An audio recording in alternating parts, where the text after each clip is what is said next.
리얼리티 트랜서핑 제2권 제10장 내부 의도는 다음의 방식으로 묘사될 수 있다. 나는 이러저러함을 주장한다.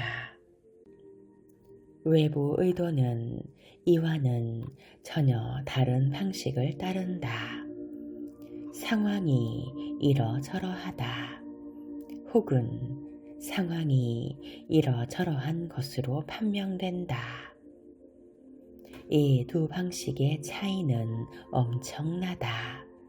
전자의 경우 당신은 세상이 당신에게 승복하게끔 하기 위해 세상에 적극적으로 작용을 가한다. 후자의 경우 당신은 외부 관찰자의 입장을 취한다. 모든 일이 당신의 의지에 따라 일어나지만 그것은 일종의 저절로 일어나는 일이다. 당신은 그 무엇도 변화시키지 않는다. 대신 선택한다.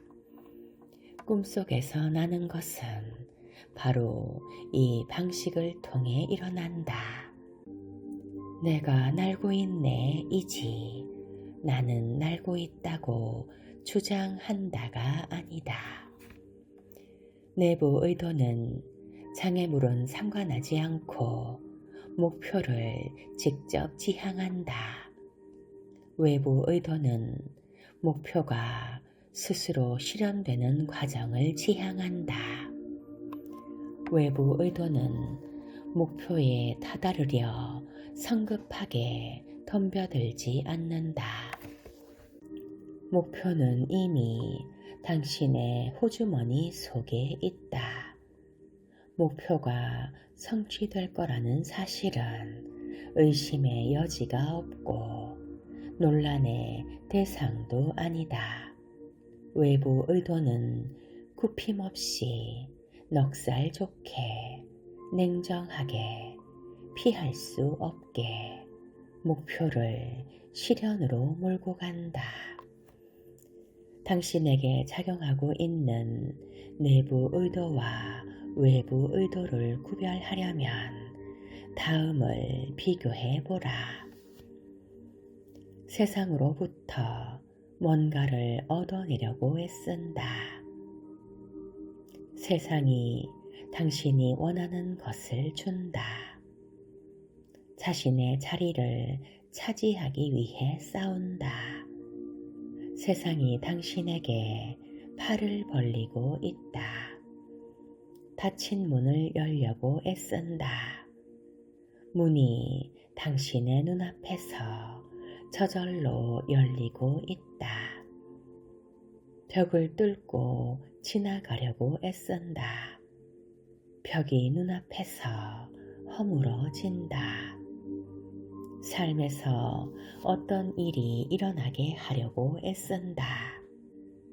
그 일이 저절로 일어난다.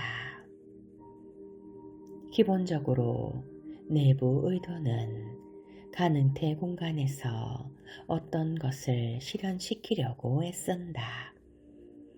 반면에 외부 의도는 적당한 곳에서 실현이 일어나도록 가능태 공간을 움직인다.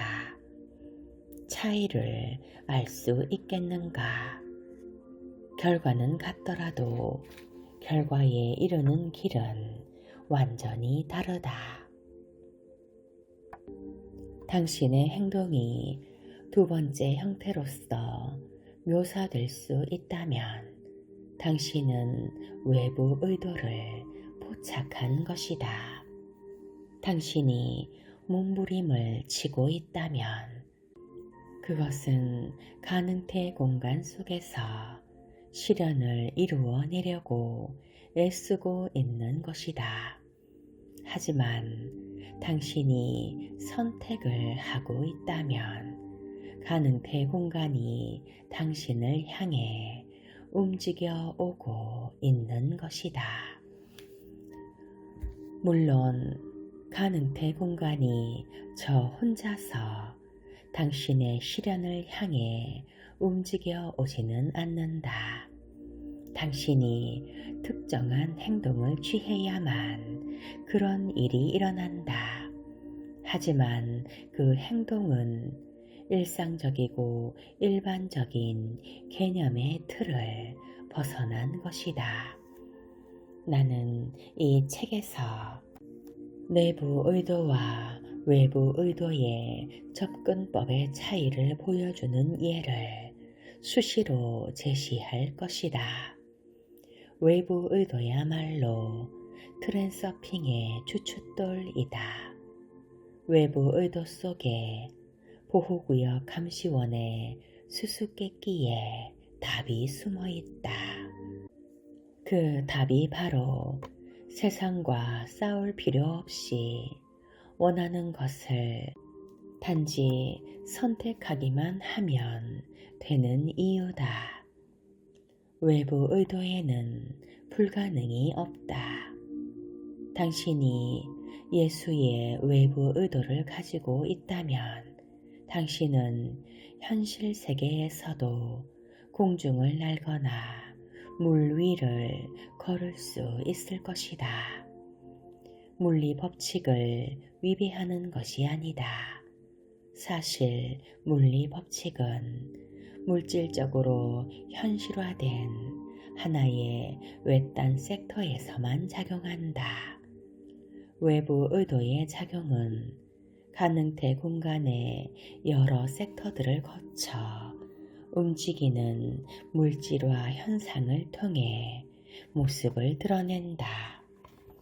현실화된 한 섹터의 경계 안에서는 나는 것이 불가능하다. 날기 위해서는 지구 중력에 저항해야 하는데 그것은 내부 의도가 하는 짓이다. 중력을 극복하려면 일정한 양의 에너지가 요구된다. 꿈속에서나 현실에서나 자유롭게 날아다닌다는 것은 물리적 공간 속에서 당신이 실제로 움직이는 것이 아니라 당신이 물질화하는 지점이 바뀌어 가는 것이다. 달리 말해서 당신의 몸은 물질 공간 속에 특정 경로를 따라 그 위에 각 지점에 차례로 물질화되는 것이다. 당신이 저 혼자의 힘으로 공간을 나는 것이 아니라 공간이 당신에 대해 당신의 외부 의도의 선택에 맞추어 움직이고 있다고 말해도 될 것이다. 이것이 가장 정확한 표현은 아닌 것이 거의 틀림없지만 상대성 이론까지 들먹이고 싶지는 않다. 이것이 실제로 어떻게 일어나는지는 다만 추측해 볼 수 있을 뿐이다. 공중을 날려면 그것이 가능한 일이라는 흔들리지 않는 믿음이 필요하다. 예수는 왜 그토록 단순하고도 단호한 태도로 이렇게 말했을까? 너희 믿음대로 되리라. 그것은 외부 의도가 없이는 아무것도 얻거나 해낼 수가 없기 때문이다. 그리고 그 의도는 믿음이 없이는 존재할 수 없다. 스스로 가능성을 믿지 않는다면 우리는 한 발짝도 걸을 수가 없다.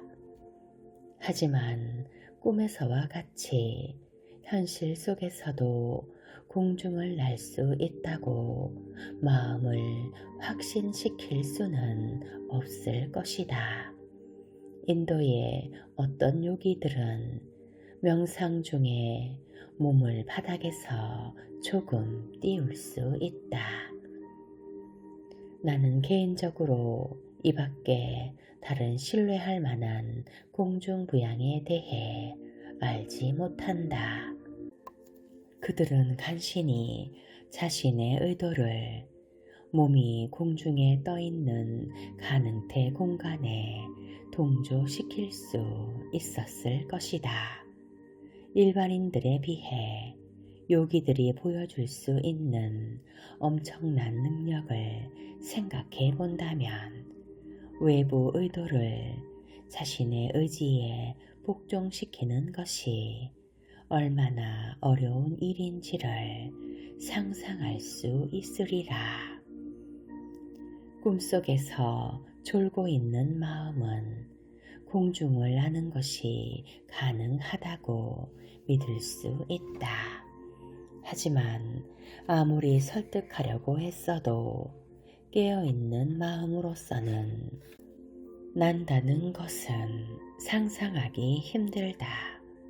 단지 믿음이 아니라 지식이 있어야 한다. 믿음은 의심의 가능성을 내포한다. 믿음이 있는 곳에는 의심도 있다. 지식은 의심을 쫓아내준다. 당신은 사과를 쥔 손을 놓으면 사과가 땅에 떨어진다는 사실을 한치도 의심치 않는다. 그렇지 않은가? 그렇게 될 것을 믿는 것이 아니라 아는 것이다.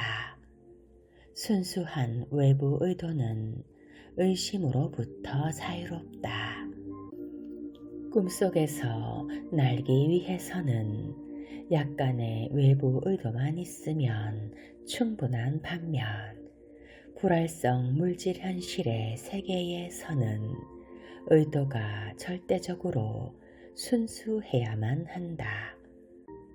하지만 순수한 의도를 얻기란 불가능하다는 사실에 우울해하진 마시기를. 당신의 목표를 이루는 데는 2등급 의도만 가지고도 충분하니까 말이다. 불활성 물질이 제대로 펼쳐져서 실현되는 데는 단지 약간의 시간이 필요할 뿐이다.